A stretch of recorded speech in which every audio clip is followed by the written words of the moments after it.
अब रुक करते हैं गाजियाबाद का, जहां पर सबसे बड़े नटवर लाल हर्षवर्धन जैन का मामला आज एसटीएफ कोर्ट में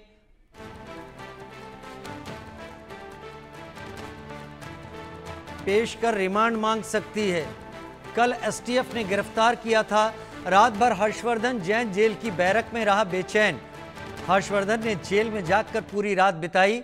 हर्षवर्धन किराए के घर में फर्जी दूतावास चला रहा था। वेस्ट आर्कटिका नाम का कौन सा देश है जो किसी ने मैप में देखा होगा? वेस्ट आर्कटिका का राजदूत था ये शख्स। इसके अलावा एक नहीं 3 और देशों का राजदूत था।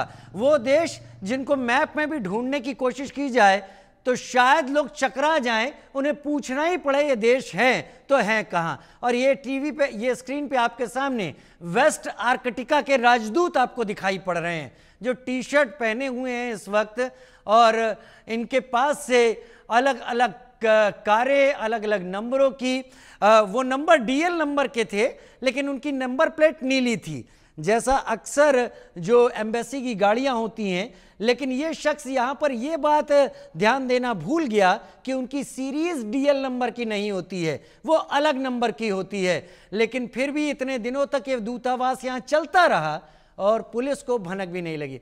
अनिल चौधरी हमारे सहयोगी, उनकी एक रिपोर्ट।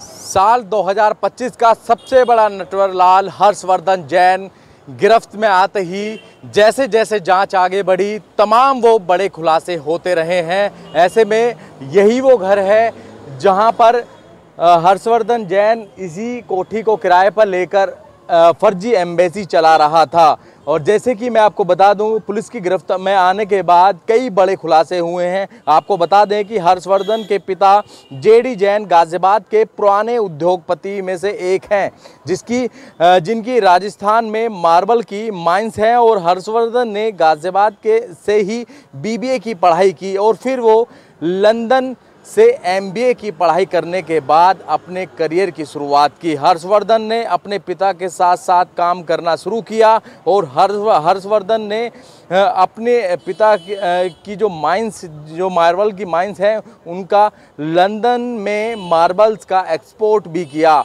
लेकिन सन 2000 में देश के नामचीन तांत्रिक चंद्रा स्वामी के संपर्क में आने के बाद हर्षवर्धन के करियर की दिशा दलाली की ओर मुड़ गई और वह जराइम की दुनिया में उतर गए। ऐसे तमाम वो खुलासे हैं लगातार अब हो रहे हैं। यूपी एसटीएफ की गिरफ्तारी के बाद तमाम वो सीसीटीवी खंगाले जा रहे हैं और साथ ही जो लग्जरी गाड़ियां इनके पास से बरामद हुई हैं उनकी भी जांच चल रही है। और कौन कौन व्यक्ति इस घर के अंदर आते थे और किससे वो बात करता था।